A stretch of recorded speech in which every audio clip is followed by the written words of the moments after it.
Hello friends, this is Prasanjit.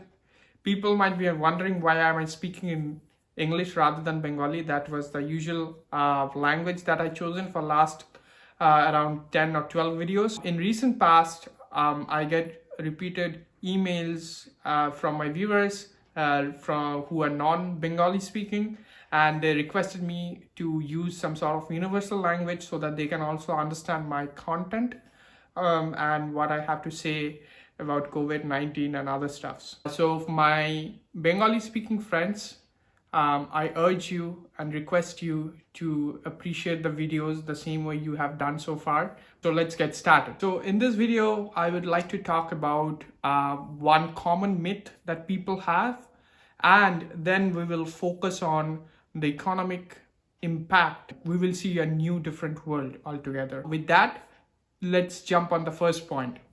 So the myth, right, that I talked about is people think that COVID-19 is a single group of virus, right? But that's not true. COVID-19 can be broadly categorized into four types. The first will be alpha, second is beta, gamma, and delta. So the first two, alpha and beta, are the ones that are human oriented viruses, meaning that the ones that's affecting humankind is of between these two types. The alpha is the one that started at the beginning in Wuhan, and then it suddenly have mutated to beta. We will now quickly look into two important graphs that I'm going to show you. The first graph is a global sampling graph. This is the global sampling graph that I was talking about, and let's play it and see how it has evolved over the period of time. This issue started from December 17, 2019, officially in Wuhan, China, and right around January starting 2020, we see people moving out of Wuhan, China to different places like Vietnam, Taiwan, Hong Kong, Australia, Nepal, Germany, France, Italy, United States, Canada, Sri Lanka, most of the European countries like France, Spain, United Kingdom.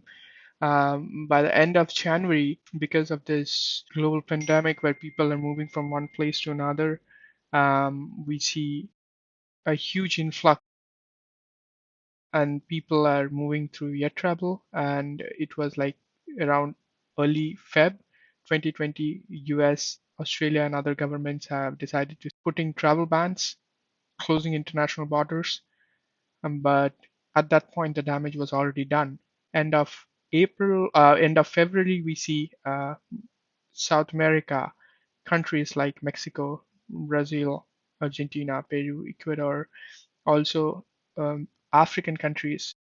Early March, this looks very disastrous. By end of March, things doesn't seem to slow down at all. Around mid-March onwards, early April, we could see that certain countries have reached its peak and things started stabilizing a bit.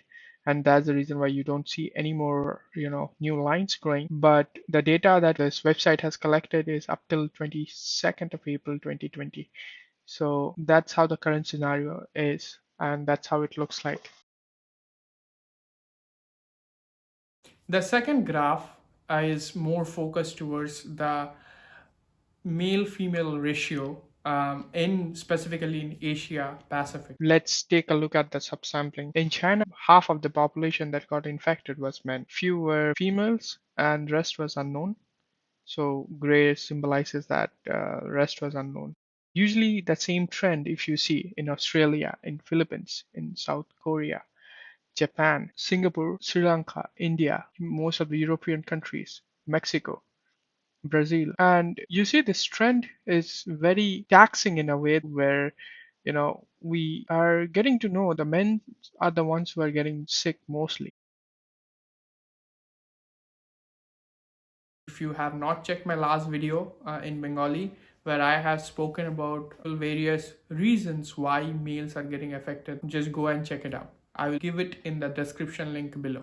The global economy is on a downturn right now. This pandemic has brought havoc to our economy, and it is imminent that a recession worldwide is going to happen, right? So basically the cumulative GDP of the whole world, right, basically will go down, and some analysts fear that it might go down up to 3%. US has pumped in $2.2 trillion into its economy. UK has also spent a huge amount of money. So the total cumulative amount of monies that has flown in this world so far is close to $10 trillion.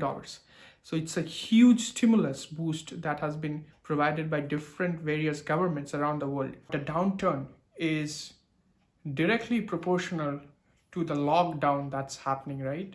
The number of lockdown days that gets increased, the more burden comes to our economy. So these are directly proportional to each other. If one increases, the other will also increase. And it sort of like goes hand in hand. So you cannot decouple it in any shape or form. In this particular scenario, there are multiple debates going on right now at what type of recovery may happen. And there are different models that have came out. The first model is the V-shaped recovery model. What it means, basically, lockdown ends and governments announce that they have opened up, it will immediately start back up. So in that way the shape will be a V-shape. The next approach that people thought of is it can be of U-shaped. What does U-shape means? Basically, the rate of recovery will take couple of quarters. So it won't be as quick or as fast as V. The next one is W-shaped recovery. It's basically a combination of U-shaped and V-shaped recovery. Things will spring back to life after a relaxation in the lockdown.